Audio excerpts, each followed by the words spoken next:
Hello everyone. ఎంతో టేస్టీగా ఉండే పాలకూర పప్పు ఈరోజు ఎలా చేయాలో చెప్తాను చూడండి. దానికి కావాల్సిన పదార్థాలు: పెసరపప్పు, పాలకూర కడిగి 2 సార్లు నీట్గా కట్ చేసి చిన్న చిన్న ముక్కలు పెట్టుకోండి. కందిపప్పు 1 కప్పు,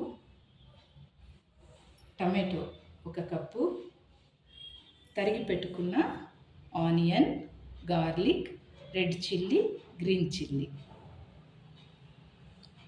కట్ చేసి పెట్టుకున్న కొత్తిమీర, కరివేపాకు, హాఫ్ లెమన్, కొద్దిగా ధనియాల పొడి, మిరప్పొడి, ఉప్పు, పసుపు పొడి, కొన్ని మెంతులు, కొద్దిగా గరం మసాలా,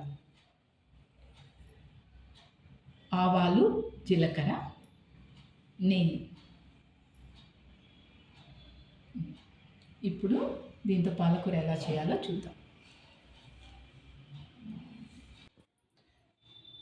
కుక్కర్లో కందిపప్పు, పెసరపప్పు బాగా కడిగి కొద్దిగా నీళ్లు పోసి అందులో పసుపు, కొద్దిగా నెయ్యి వేసి 4 విజిల్స్ వరకు వచ్చేలా ఉడికించుకోండి. ఇప్పుడు స్టవ్ పైన పెనం పెట్టుకొని కొద్దిగా ఆయిల్, 1 స్పూన్ ఘీ వేసుకోవాలి. పప్పు 4 విజిల్స్ వచ్చింది కదండి, దాన్ని బాగా స్మాష్ చేసి పెట్టుకున్నాము.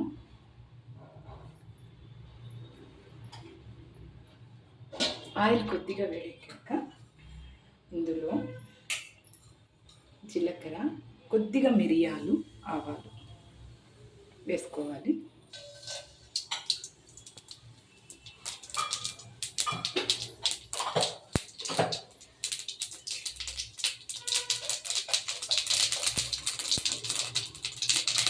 చిటపటలాడాక onion, garlic, red chilli, green chilli కూడా వేసుకోవాలి.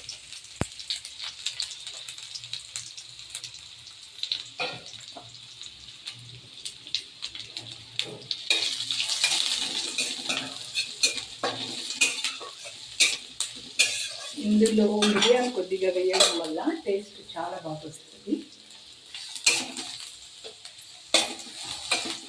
ఇవి ఆనియన్స్ బాగా రోస్ట్ అవ్వాలి, అప్పుడే టేస్ట్ బాగుంటుంది.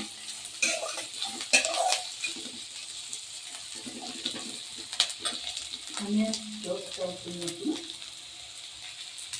కొద్దిగా కరివేపాకు,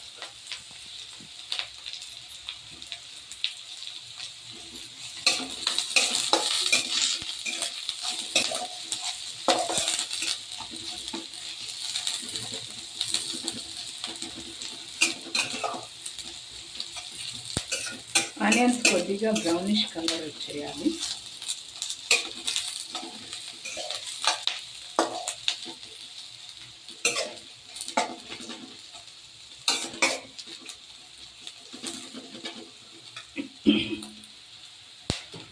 పప్పు మరి గట్టిగా కాకుండా, నీళ్ళగా కాకుండా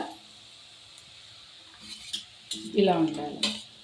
మరి మెత్తగా కూడా ఏమి మనం స్మాష్ చేసుకునే అవసరం లేదు. కొద్దిగా పప్పుగా ఉన్నా కూడా బాగానే ఉంటుంది. ఈ కన్సిస్టెన్సీలో ఉండాలి.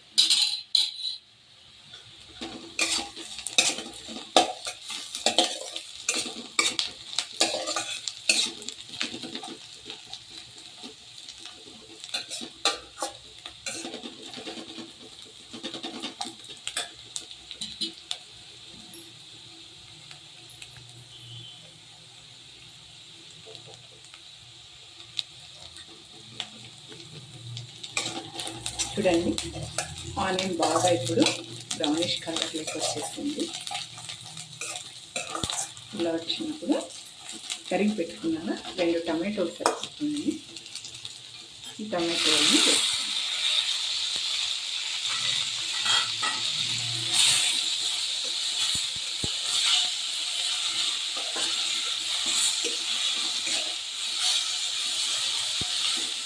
టమాటోకి బాగా మగ్గాలి. టమాటోస్ వేసినప్పుడు ఉప్పు పసుపు వేసామంటే తొందరగా టమాటోస్ మనకు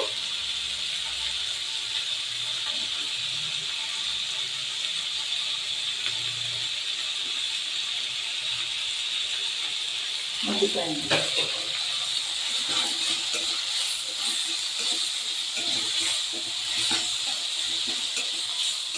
ఇప్పుడు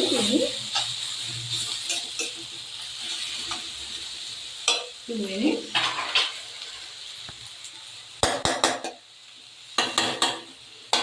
2 minutes టమాటోస్ని బాగా మగ్గనివ్వాలి.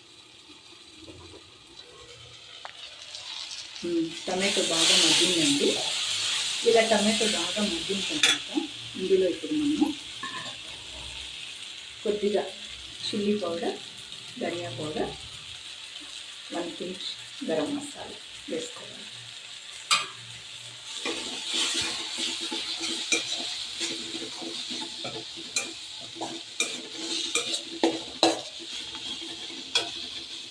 చాలా టేస్టీగా ఉంటుంది. ఒకసారి ఇలా చేసి తిని చూసి నచ్చితే కామెంట్ చేయండి.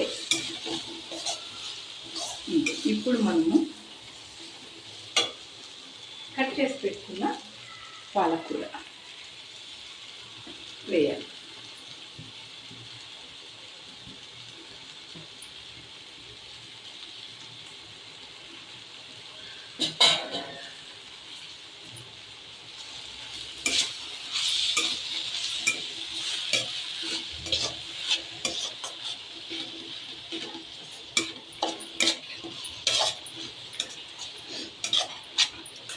పాలకు పప్పులోనే వేసి ఉడికించేస్తే మొత్తం గ్రీన్ కలర్ అయిపోతుందండి. కొంతమంది ఇష్టపడరు అలా చేస్తే. ఇలా చేస్తే సేమ్ మనము నందిని హోటల్లో పప్పు, నాగార్జున హోటల్లో పప్పు లాగా చాలా టేస్టీగా వస్తుంది.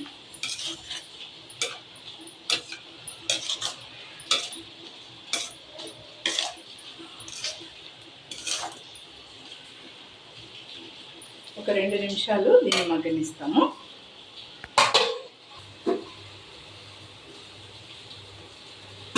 చూడండి, పాలకూర బాగా ఉడికిపోయింది. ఇప్పుడు మనము ముందుగా ఉడికించి పెట్టుకున్న కందిపప్పు, పెసరపప్పు మిశ్రమాన్ని ఇందులోకి వేసుకోవాలి.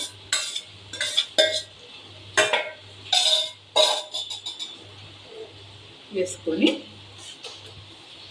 బాగా కలిపి ఒక 5 నిమిషాలు ఈ పప్పు అంతా ఇంకొంచెం గట్టిపడేదాకా 5 నిమిషాల వరకు ఉడికియాలి.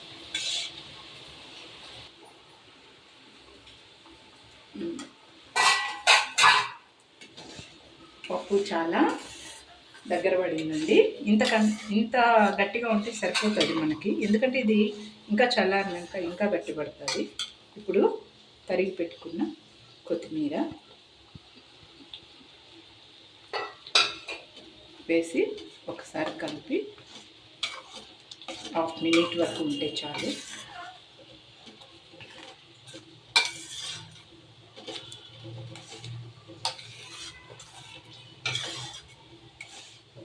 సరిపోతుంది.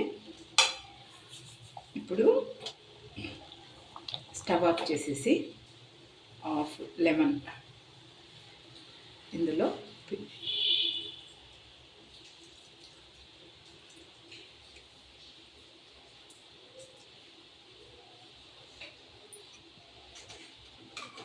ఒకసారి టేస్ట్ చూసుకోండి. ఉప్పు కారం సరిపోయింది.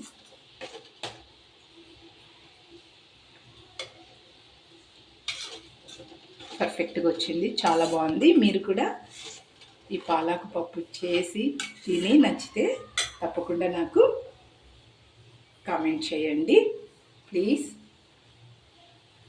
Like this video, subscribe my channel and share this video.